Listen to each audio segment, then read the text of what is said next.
You are now watching the True Mets Talk podcast live stream. We will be going live shortly. Make sure you like, comment, and subscribe to the channel.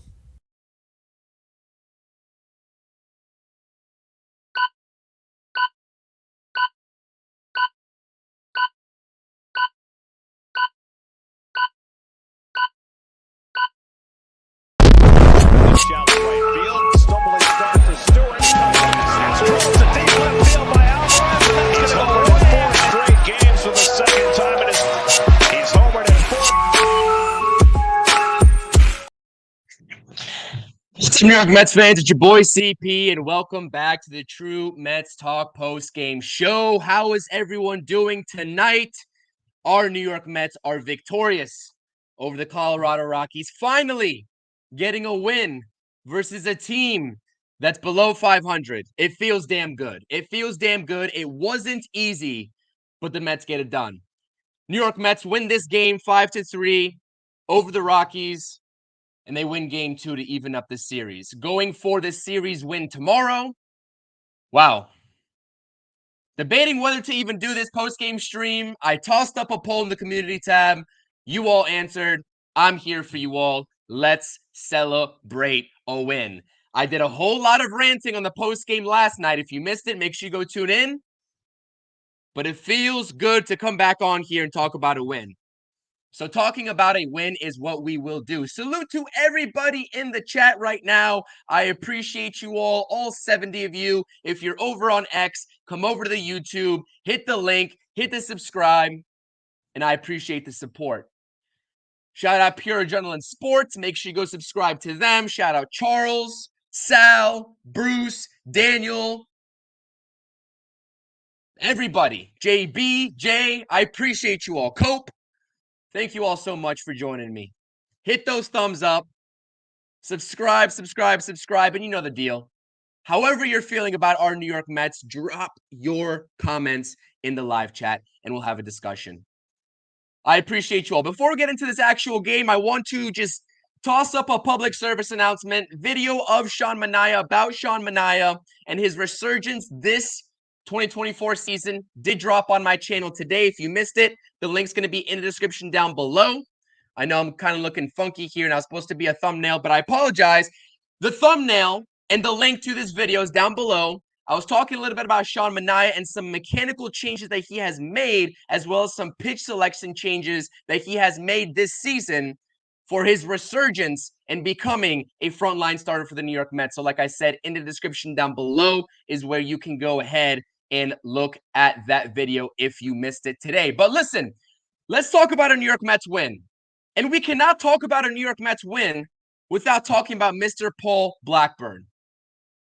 6 strong innings. Coors Field that just eats pitchers alive. Now, like I said, Luis Severino pitched an okay game yesterday, but he looked flustered out there in Coors Field. He looked flustered with the elevation. When the home run from Mr. Cave just kept going and going and going over that left field wall. Paul Blackburn was up to the task today, and he said, you know what? Hey, I'm going to give you 6 solid innings and do enough for the offense to go win us a game. And that's exactly what the offense did, and we'll talk about them here in just a second. It was an infuriating game up until that 8th inning, but it feels good that Francisco Lindor, Mr. Clutch, finally came through. 5 hits, 2 runs, only one of them earned for Mr. Blackburn. 6 strikeouts. It seemed like he was always getting the timely strikeouts tonight when he needed them in jams with runners on. Only 2 walks, and he gets taken out at 93 pitches and hands the ball over to Mr. Jose Butto. And Mr. Jose Butto, what more can we say about this guy? Whether it's in the bullpen, whether it's in the rotation, Jose Butto is a bulldog up on that mound, and you can count on him in any situation. So, like I said, I've seen a lot of discourse about Paul Blackburn, especially when the Mets decided to trade for him. They passed up Skubal, they passed up Snell. Not like either of those guys were probably available anyways. But like I said, everybody wanted that big name starter for the New York Mets at the deadline. David Stearns goes out there and gets Paul Blackburn. I understand it's only against the Rockies and the Angels. I understand all that.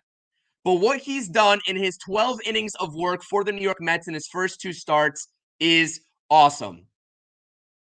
Primary use of his cutter today, he was working with the cutter, the slider, and the changeup, and they were working well for him. They were working extremely well.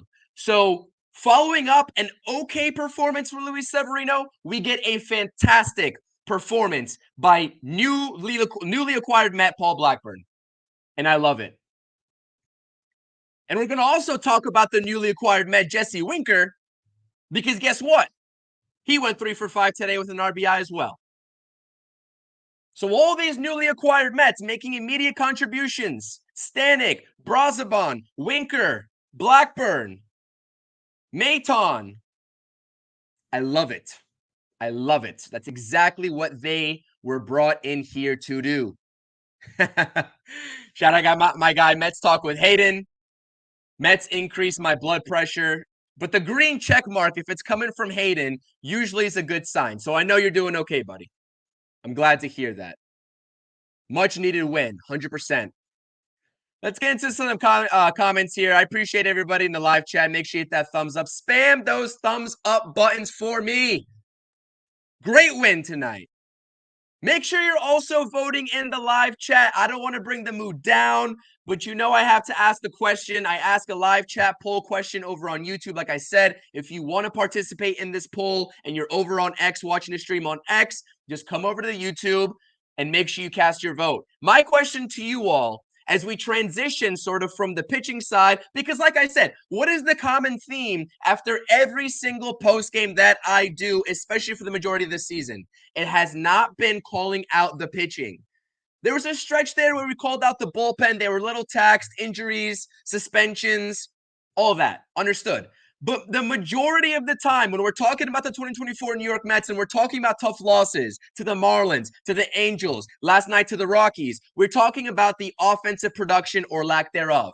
And really, the New York Mets offense was still lifeless up until that 8th inning where they scored those go-ahead 3 runs. So my question to you all in the live chat poll, who are you most upset, disappointed, whatever word you want to use, who are you most disappointed in this lineup right now that's struggling at the plate? Your options are Brandon Nimmo, who took the 0 for 5 today. He looks a little lost. I know he got 2 hits last night, but he looks a little lost. Pete Alonso. I don't really have to mention Pete Alonso in terms of what he's been doing at the plate or lack thereof, because everybody else is starting to get on the wave of understanding that Pete Alonso is chasing pitches out of the strike zone. So Pete Alonso's an option. And JD Martinez, who obviously didn't get the start tonight, is also an option as well, because he's kind of fallen off of a cliff. Or you can tell me another name. There's another option. Let me know. I'm very curious. We'll run through some of the answers here, and we'll go up and down the board. Shout out to Stanley. Hi, CP. A great win. Absolutely.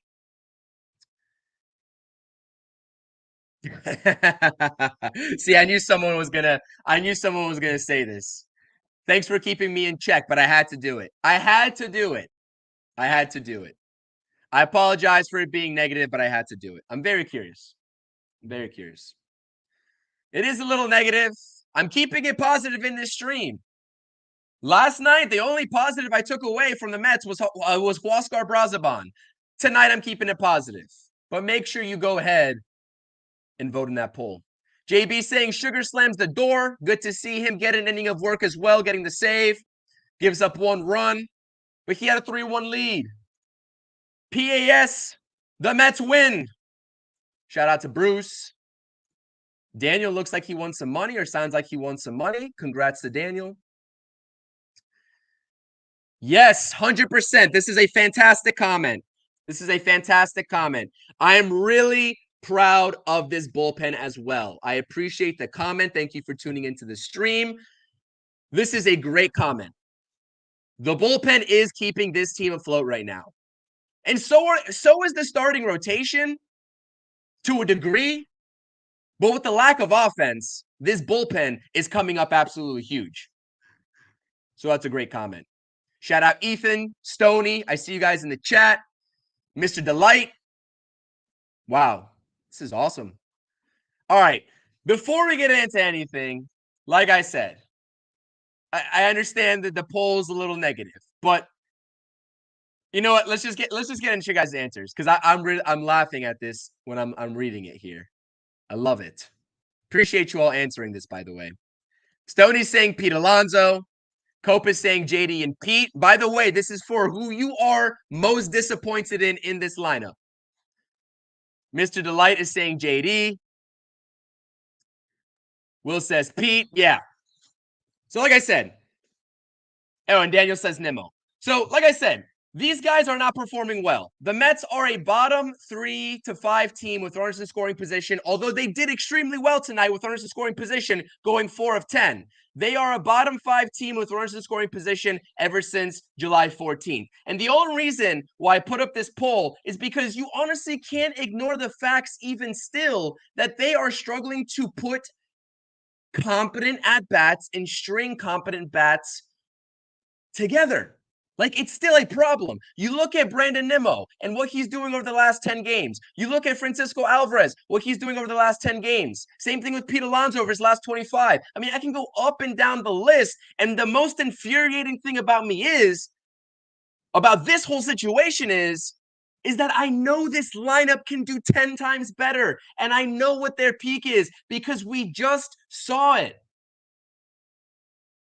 We know that this lineup is a top 10 offense, and I've said this multiple times, regardless of this cold stretch. This Mets offense is a top 10 offense in every single category across the league.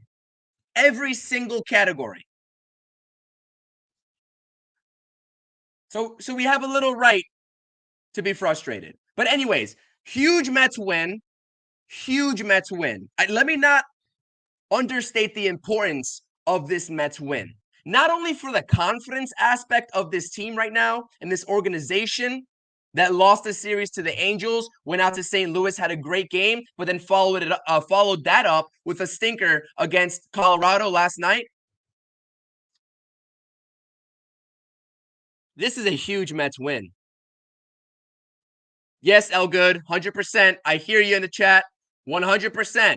I've called this out multiple times on my X account. The Mets are top 5 in a lot of categories offensively, whether it's general categories or with runners in scoring position. That does not hold true since July 14th, but in general, you are correct 100%. They are a top 10 offense, which is what I just stated. 100%. 100%. Good comment there. Well, yeah, guys, this was awesome. Pete Alonso getting the scoring, the Mets scoring off early. Runners in scoring position opportunity, and Pete Alonso early in the ball game to get the Mets to the lead comes through. You know what? In this graphic right here, like I said, I strategically put the players, more or less the players of the game, in my first graphic. This was going to be Pete Alonso before Francisco Lindor hit the go-ahead 2 RBI base knock. Because at this point, seeing Pete come through with runners in scoring position in any capacity at any point of the game is a breath of fresh air. So really proud of him that he was able to start the Mets scoring tonight with that base knock. Brandon Nimmo, like I said, takes the 0 for 5. Lindor is a 2 for 4 or 2 for 5 with the 2 RBIs. And you see here, I was surprised when this Mets lineup, I'm not sure about anybody else, but I was very surprised coming off of a loss like last night. I was very surprised when I saw the lineup. But I'm at the point of the season in August. It's August 7th. I'm not complaining when the lineup card gets trotted out there. When the Mets official account on X puts the lineup card out there, you will not hear a peep from me unless I quote tweet it saying, unique lineup, let's get a win. That's it. Because you got Winker in here, who has more or less been disappointing up until today as a New York Met. I think he was only batting 200 as a New York Met in the short sample size coming into tonight. 3 for 5 RBI. You get Ben Gamble with a base knock. Tyrone Taylor with another base knock. He's been ripping the cover off the baseball. So it doesn't really matter in any capacity because this Mets roster offensively is so deep. It doesn't matter who you really start at the end of the day because whatever combination 1 through 9 Carlos Mendoza puts out there, I have confidence in. And it's up to them to back that confidence up and put up runs like they've been struggling to do, especially with runners in scoring position recently. But like I said, I mentioned this before. A lot of people are panicking and have panicked during this little stretch for the last 3 weeks. I'm not one of those people. Like El Good was saying in the chat, the Mets offense has proven to us that they are an elite offense. That is on the horizon somewhere. I'm not expecting these tough times to last, and neither should you as a Mets fan. This is a great start. Obviously, you hope you take this series going into that Seattle series, and they're a really good team out there in Seattle. But this is a great start. 4 for 10 with runners in scoring position. You'll always take that. So it's a good job. Like I said, I wish they would have gotten their scoring done early and the lead earlier. They did, but Paul Blackburn obviously gave up a couple runs like he's entitled to do. But the late surge there is exactly what this team needed. Now, what I will say, though, about this offense, because like I said, up until the 8th inning, I was kind of like pulling my hair out. I was just like, what are we doing here? This is Coors Field.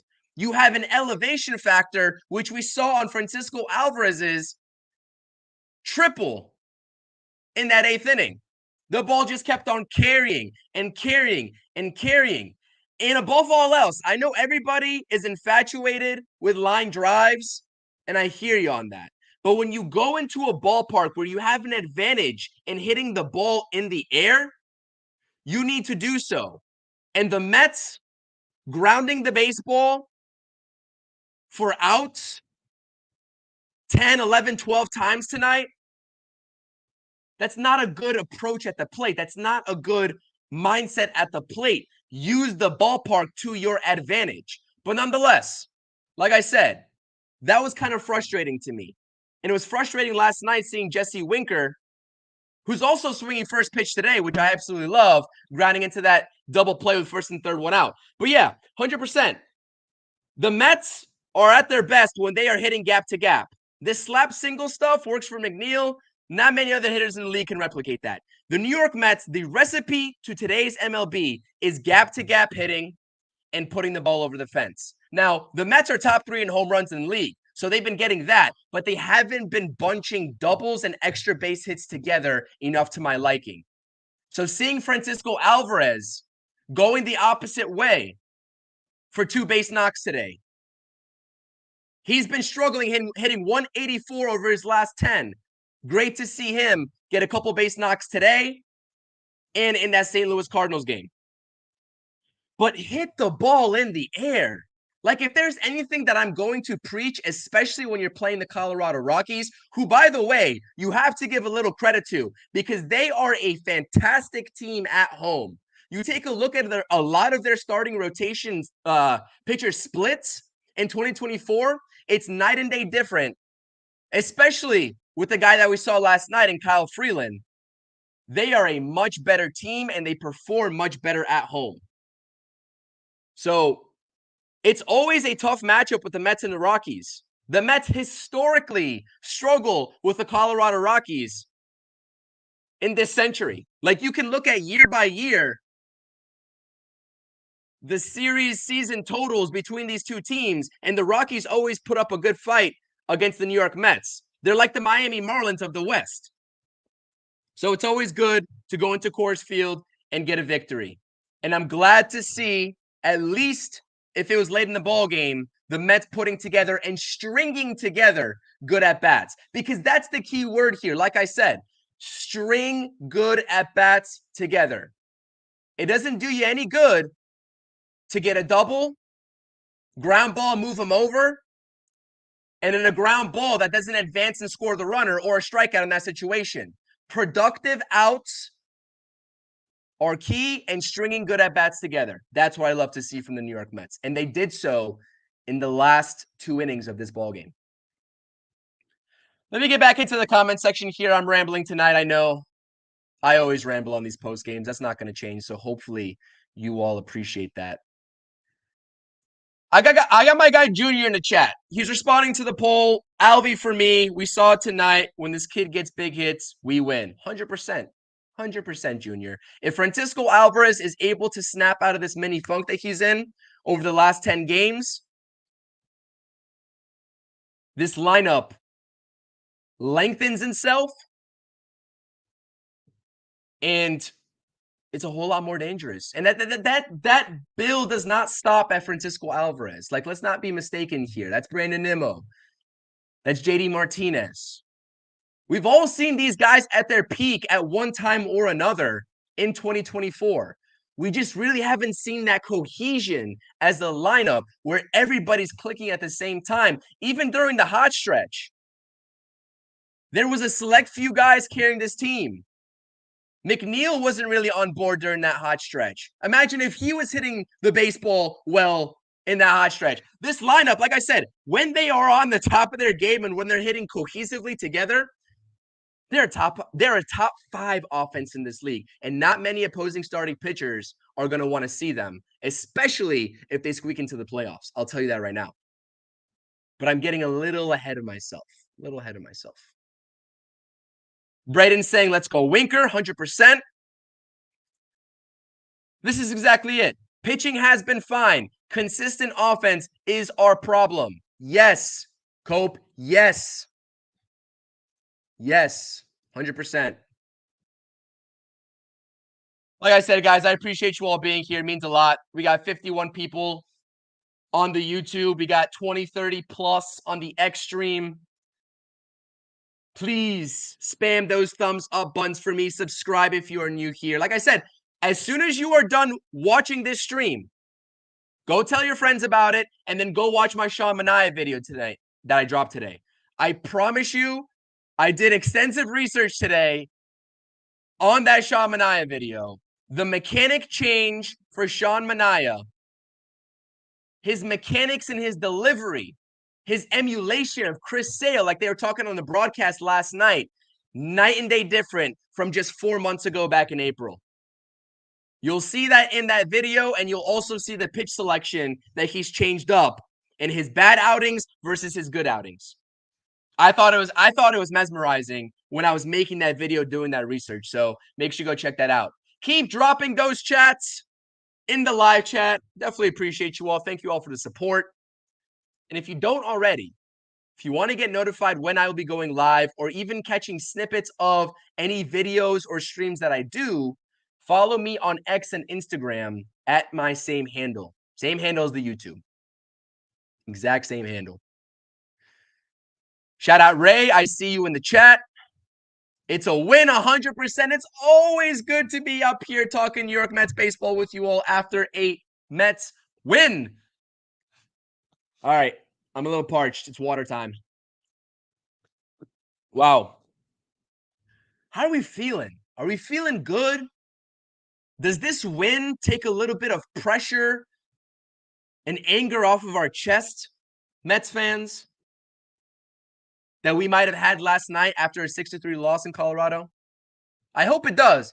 Stretches like the New York Mets are going through right now are going to happen over the course of 162. I understand it's frustrating when opposing teams lose, especially other NL wildcard contending teams, and the Mets don't capitalize. They did tonight. We'll see that here in just a second. We have some final results around the league to talk about. But stretches like this are going to happen. You just hope from now until the end of the season, the New York Mets take advantage of their relatively easy schedule. Like I said, out of 30 MLB teams, their strength of schedule is ranked 6th easiest. That doesn't mean much when you're the New York Mets. Like I said, they perpetually struggle against teams below 500. Probably even more so, if I must say, rather than teams above 500. They've beaten some pretty good teams and have given good teams a run for their money this season. So let's just hope they find that magic key to beat some of these worst teams that they will eventually end up running into here in the latter part of August and September. Ralphie, this is an interesting comment.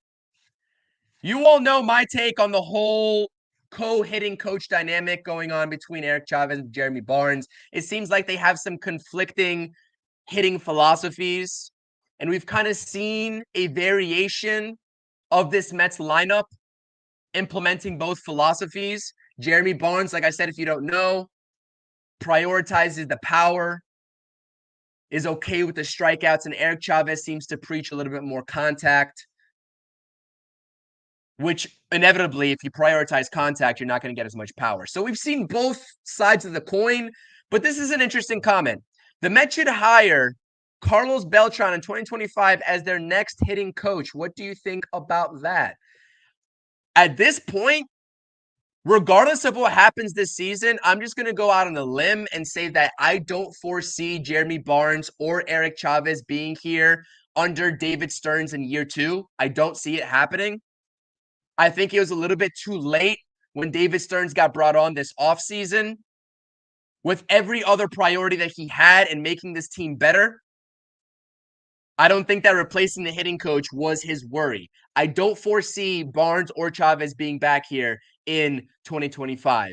This is a fantastic name that you bring up that I would personally be on board for to see what he's got.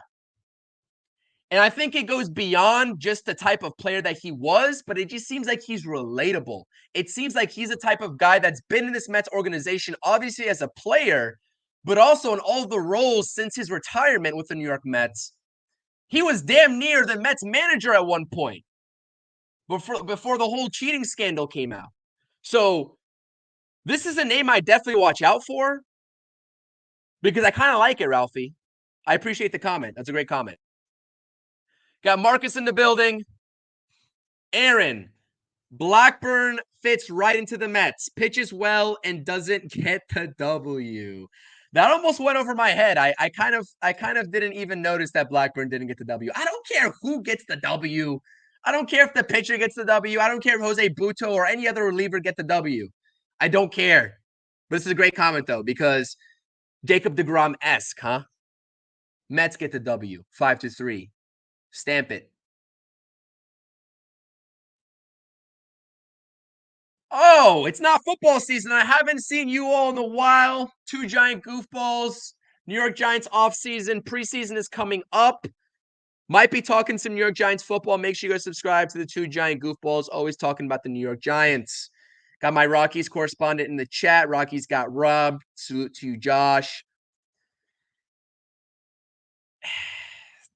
I'll refrain from commenting on this. I kind of agree with you, but I do think that they have a role on a team, and I do think that we're seeing the Mets get held back a little bit by who they got at the helm right now. But I half agree with you. What else? What else we got to get to here? Yeah. So like I said, the one other thing that I really wanted to talk about in this stream, aside from the offense, aside from the pitching, is do the Rockies have like a fielding department where they just go and send all of their young players, particularly infielders, to go and get fielding lessons? Because that man, Ryan McMahon, whatever his name is, Ryan McMahon, I'm not sure how that's not a Gold Glover right there. The Mets cannot get anything past Ryan McMahon. Tovar at shortstop, also fantastic. Brandon Rogers at second base, also fantastic. It was infuriating to see, not only last night, but also tonight, the Colorado Rockies putting up web gem plays in the infield. And on the opposite side of that spectrum, the New York Mets have played some pretty sloppy defense so far at Coors Field in the first 18 innings of baseball. Last night, it was the outfielders and Aaron Throws, Bader, and Taylor. or actually Taylor mishandled the ball. Severino wasn't backing up. Today you have Francisco Alvarez. That pass ball that really shouldn't have been a pass ball. And Jeff McNeil with the error as well. So in terms of the actual fielding level of this series, you got to give the clear edge to the Colorado Rockies. You can't give opposing teams free outs. So that is really my only gripe of this stream, is the defense continues to be a little sloppy for my liking. I believe Francisco Lindor also had an error last night that was very uncharacteristic of him at shortstop. But you can't have, especially against the better teams, you cannot give the opposing teams extra outs. So the defensive fundamentals need to come back. I know a lot of people last night were complaining about Mark Vientos. Some people were overly complaining about Mark Vientos because I haven't heard anybody comment on Mark Vientos' defense prior to this week. All of a sudden, broken bat, single that he lets through, a diving play, third baseline that goes off of his glove, which is a really tough play. And all of a sudden, Mark Vientos is playing poor defense, according to half the Mets fan base. We'll see. I mean, Jose Iglesias looked phenomenal there tonight. But I'm not really on the bash Mark Vientos train because of his defense just yet.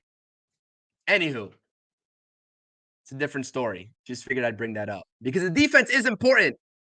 David Stearns, run prevention, Harrison Bader, Francisco Lindor, putting your best defense out there in comparison to a lot of other major league teams that are not solid or not sound defensively.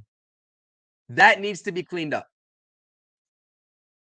Shout out my guy Ricardo, member of the channel. CP just got back from the game. Great win. That's right, Colorado. You are in Colorado watching our New York Mets. Were you there last night? Hopefully you were not there last night because I know you weren't there part of my post game last night and you would have had a field day with that one. I was going on a rant on that one. But yeah, hope you enjoyed the game. Good to see the Mets actually get a win, I bet, in person.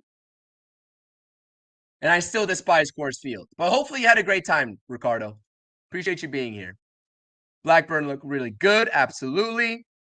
Salute to Carlos. Yep.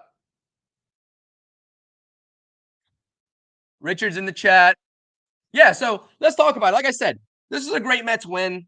Nothing really else to say about that. Jose Butto, like I said, one of the most reliable New York Mets that you will come across this season. And I'm actually extremely excited about this Mets bullpen. I had a lot of great things to say about Huascar Braziban. I don't care what he did against the Angels. He's got electric stuff. I like Phil Maton. I like Ryan Stanek stuff as well. His changeup, his fastball, which is electric as well. Edwin Diaz, we know. Daniel Nunez, hopefully starting a rehab assignment. Oh, and by the way, some positive news for the New York Mets. Reed Garrett might be back in this next series in Seattle. He underwent another rehab assignment start, or appearance, I should say, where he did pretty well. No hiccups, and he should be back with the team. So once Reed Garrett comes back into the equation, obviously he's not going to be your seventh inning guy. He's not going to be your eighth inning guy. He's going to be a fifth, sixth inning guy, depending on what happens with the starting rotation. So, and what is the corresponding roster move? I don't really know if you need two lefties that aren't making an overly profound impact on this team. So I would imagine that either one of Danny Young or Alex Young gets the boot down to AAA. They both have an option remaining. I would expect one of those guys to get sent down. But who knows? David Stearns has proven that he has a quick trigger in terms of if you're not performing, you're out of here. And I know Adam Ottavino has been great as of recent over his last 5 appearances. I understand that. But who knows? Maybe you swap the righty for a righty. I don't know. I have no idea.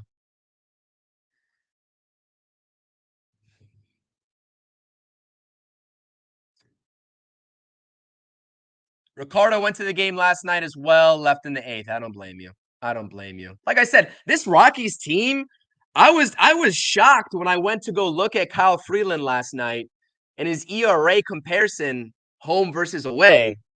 And this is their team in general. I mean, obviously, Coors Field is a great place to play if you're a hitter, but some of those pitchers as well have a very, very good time out there at Coors Field, surprisingly. This Rockies bullpen, though, has looked fantastic against the New York Mets. I mean, the broadcast, Keith and Gary always talking about how bad this Rockies bullpen is. Of course, Noah Davis comes into the game because Ryan Feltner, for some odd reason, exits after 1 inning, and he tosses 4 scoreless innings. Last night was a bullpen masterclass by the Colorado Rockies. And so was tonight up until that 8th inning. So the Colorado Rockies bullpen, like I said, this team is just scrappy at home. I have no other words to even just say. They are scrappy at home. I don't know if you need to. Why? MEZ, please let me know why. Why do you need 2 lefties in the pen? If their names are Danny Young and Alex Young, I don't think you need 2 lefties in the pen. We're not talking about Brooks Raley here. You don't need 2 lefties in the pen if they are Alex and Danny Young. I'm sorry. They're not making that profound of an impact. Unless it's Brooks Raley or any other elite lefty, pretty sure 1 is fine. But I hear you, though, because the Mets so far this season have shown the willingness to keep 2 lefties. I'm just telling you what my opinion is. I don't think you need both of them there. Anywho, Mets get the W, 5-3. Hit those thumbs up for me. I definitely appreciate it. Let me go ahead and just end this live chat poll before we get into the next slide here. Talk about some scores from around the league. Let's see what we got here. 47 votes. Appreciate you all chiming in. It seems like Pete Alonso is the consensus pick for who you are most disappointed in, and Brandon Nimmo comes in at second, 28%. JD Martinez, I'm kind of surprised. I thought JD Martinez would get a lot more votes. Kind of surprised. But there are the final results. Keep dropping those live chat comments. I definitely appreciate it. And let's get on with the stream. We are here about 37 minutes in. Paul Blackburn, fantastic. Jose Buto, fantastic. Jesse Winker, fantastic. Francisco Lindor, fantastic. Edwin Diaz, fantastic. These are more of the positives that I want to see compared to last night, where the only positive I can come up with is Huascar Braziban. This is what I want to see. All right. Game 3, the rubber match is tomorrow. It is a day game. I believe it's that weird 3:10 p.m. Eastern Standard Time start because they are over there in Mountain Time. David Peterson versus Austin Gomber. I don't know much about Austin Gomber. All I know is that he has a knuckle curveball. The Mets do struggle against guys that have knuckle curves. He uses it pretty often along with his fastball. And his knuckle curve, when you're talking about expected batting average from opposing hitters and just total batting average success off of his knuckle curve, that is his best pitch. So expect to see that knuckle curveball from Austin Gomber early and often tomorrow in his start. And hopefully, I guess he has a little better luck than the previous 2 starters for the Rockies getting pulled early because of injuries in Feltner and Freeland. David Peterson has been fantastic this season. There's a lot of uncertainty from me about David Peterson. I still will be honest with you about that. But he's 5-1 with a 3.47 ERA. He's got a couple of starts where he kind of imploded with 4 or 5 earned runs given up. But outside of that, he has been solid this season. And I hope at Coors Field that can continue. He's been solid. So I'm looking forward to seeing what David Peterson's got tomorrow. Like I said, I don't have the most confidence in the world with David Peterson, just like I don't with Tyler McGill, although Peterson has outperformed Tyler McGill, obviously, this season. One's in AAA and one's in the major leagues. But he's been solid. Let's be real here. I know a lot of people refuse to give him his credit still. He's held it down. Some scores around the league. The top 2 NL wildcard teams just simply can't lose right now. Arizona facing the best team in baseball in the Cleveland Guardians, record-wise, swept them. They swept their doubleheader today after getting postponed last night, and they also won game 1. So they take the slight advantage in the percentage points over the San Diego Padres, who also just had a really peculiar game against the Pittsburgh Pirates. They held on to win, but their bullpen was doing everything in their power to lose that game. They win 9-8, and they are both, if I'm not mistaken, in the +2 category in the standings in terms of their lead. The Braves are scuffling. They drop another one to a great team in the Milwaukee Brewers. They got a lot of injuries going on in Atlanta. And this is the perfect time for the New York Mets to take advantage of a scuffling Braves team, like they said on the broadcast, Gary and Keith tonight. This is the perfect time to take advantage of their losing habits right now and pulling ahead of them. The Mets are only a half game back of the Atlanta Braves as of tonight. The Mets improved to 60-54 on the season, and the Rockies moved to 42-73. This is your tale of the tape for tomorrow. Like I said, I wish I did a little bit more research on Austin Gomber. I think he's been serviceable over his last 3 starts. 2 earned runs, 3 earned runs, somewhere in that ballpark. But that knuckle curve, you go on his Savant page, you look at the success that he's had with the knuckle curve. That's like with the struggling offense, all in all for the New York Mets, that is where I kind of like, hopefully the Mets can either lay off of it, hopefully he doesn't have control over it, or hopefully they just hit the crap out of it. One of those 3 things. Jose Butto! Shout out my guy Ant from the Subway to Shea podcast. Big Jose Butto stan channel right now. I think if I had to give you 2 New York Mets that I am a very big fan of right now, one newly acquired and one pre-existing Met, one is Jose Butto. Love the energy that he has on the mound. Love the way he was getting pumped after a leadoff, walk or hit, and then the balk. He had a runner on second, nobody out in this first inning of work today, gets out of the jam, and you see nothing but excitement out of Jose Butto. He knew he got the job done. So I love Jose Butto, one of my favorite Mets. And so is Huascar Brazaban. I don't really know if Mets fans just don't understand what the Mets have in Huascar Brazaban and the amount of control that he has left on his contract and the electricity that he has. But I'm going to tell you right now, I'm a big fan of Huascar Brazaban. He's going to play a major role, especially in that 7th inning for the New York Mets on the stretch. Salute to Ant. Ricardo saying, expecting to see more home runs in Coors Field. The ball is just not going out this series.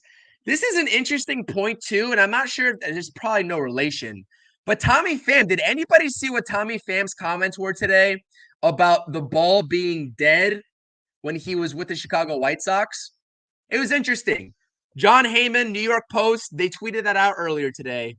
Something to kind of keep an eye out on in terms of the dead ball maybe being back. You see the Mets power numbers going down.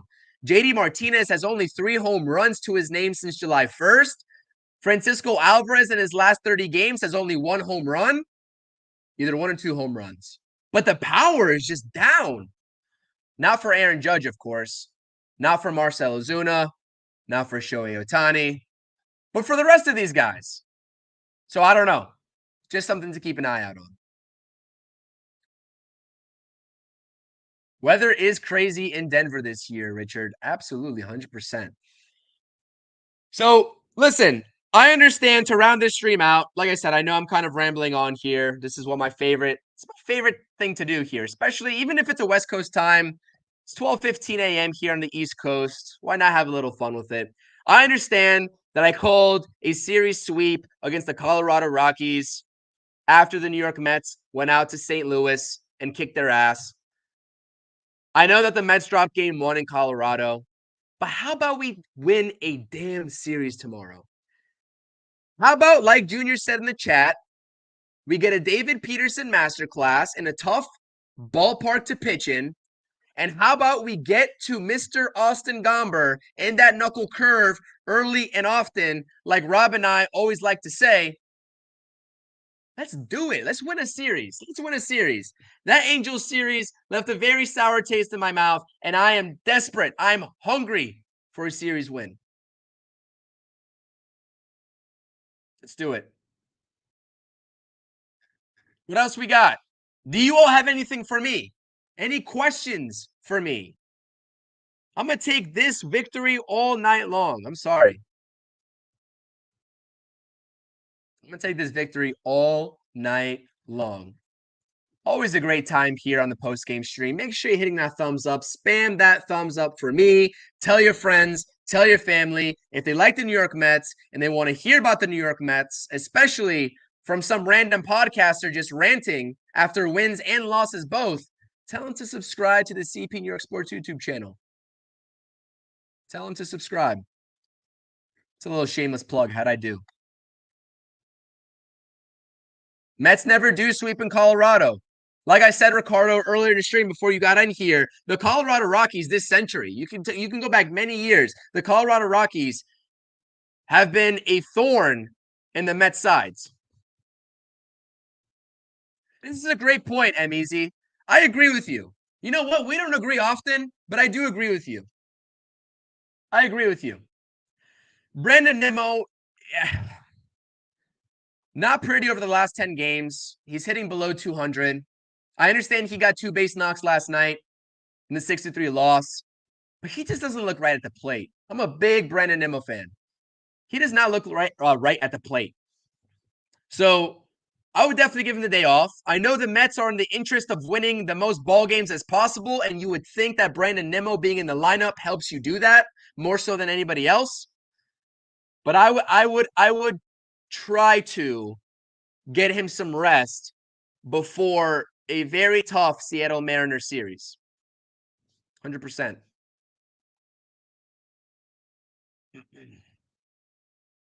G saying Martinez should be a mentor that's hitting. I don't know what happened to his bat. Before I get to that, good night, Ray. I appreciate you as always supporting the stream.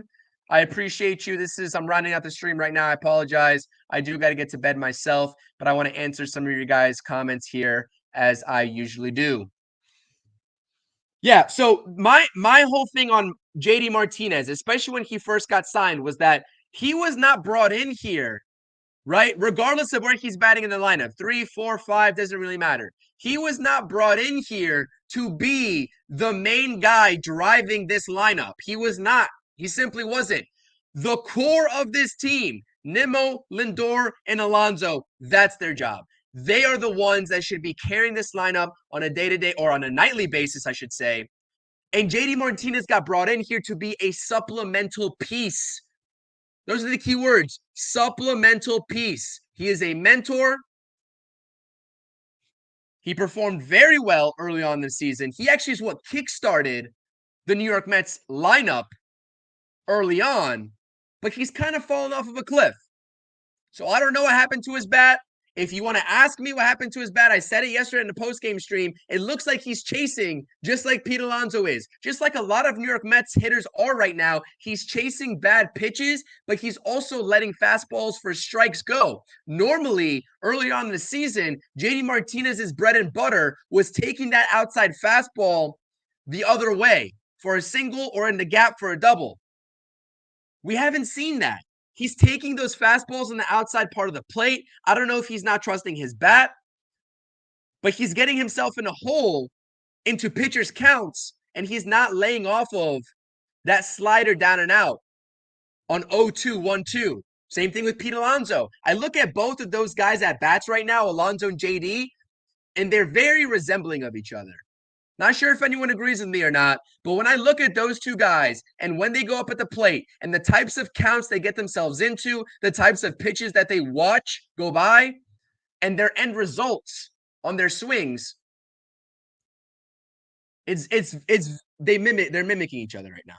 It's not a good thing. You'd hope that they both snap out of it. Not a bad idea, Stanley. I'm behind that. I do think Jesse Winker is a capable bat, guys. I know he was brought in here not to be an everyday player. He's a platoon type player. He's a lefty bench bat. I understand that. I like Jesse Winker. I think he's solid. I think he will turn it around, and I think he will be productive for the New York Mets on the stretch. Junior saying Mets need to find out who helps Ryan McMahon play third base like Arenado so that they can make Vientos become a good defender. I don't know if Steve Cohen just needs to offer the bag to the Rockies infielding coach. I don't know if these players are learning these mechanics, these fielding mechanics in their minor league system. I don't know what's going on in that Rockies organization, but the New York Mets, just like they did taking a page out of the Astros and the Rays book with the pitching lab, they need to start a fielding lab and take a book out of the Rockies because they got some kind of fielding lab going on over there. I don't know what it is, but it's very evident, especially this series. Great point as well, Richard. Great point as well. I say it after every single time Pete Alonso chases that down and out slider. What is the incentive for opposing pitchers not to throw him that down and out that down and out slider? It's almost a guaranteed swing and miss every single time. You're not even worried about walking him because he's going to chase. So that's a great point. Ricardo's asking, what about him check swinging at least 3 times over an at-bat? Oh, every at-bat. JD Martinez. Yeah, he does do that as well. That's what I'm saying. Like, when I say that JD Martinez simply, in my eyes, isn't trusting his bat right now, those check swings that you're talking about, Ricardo, is very telling. When I look at those check swings, I'm like, yep, he's not getting to that outside fastball. He's not trusting his bat. I'm not sure if he's not seeing the ball well. I know Pete Alonso's not seeing the ball well. Whatever he wants to say, I know he's not seeing the ball well. But JD Martinez, I think he's just not trusting his bat. And I don't know why, because he's one of the best hitters around the league in driving and using all fields, especially the right center field gap. So I'd like to see that return soon.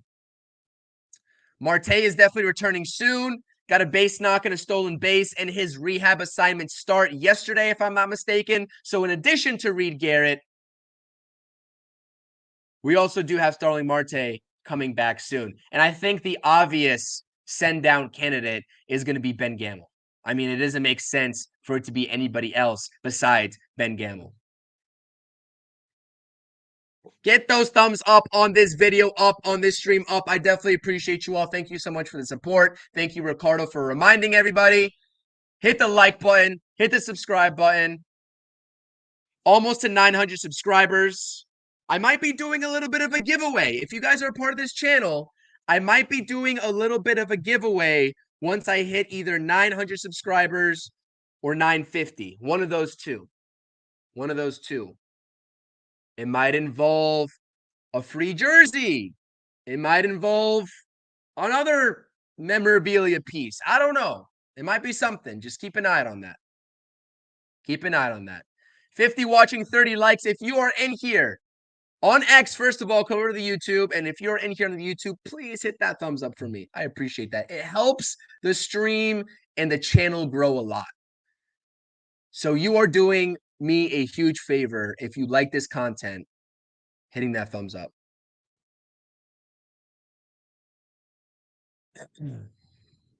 You got to ask him, Easy. I have no idea. No idea. No, Marte cannot play the outfield. This is a whole different discussion for another day. I will get into Starling Marte when he gets back, especially as it pertains to this offseason, but this is a discussion for another day. He cannot at least consistently play the outfield. I do not trust him playing the outfield.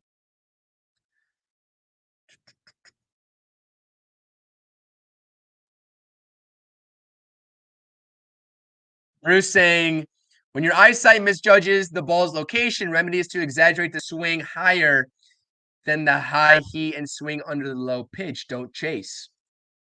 We need you as hitting coach, Bruce. We need you as hitting coach. All right, guys.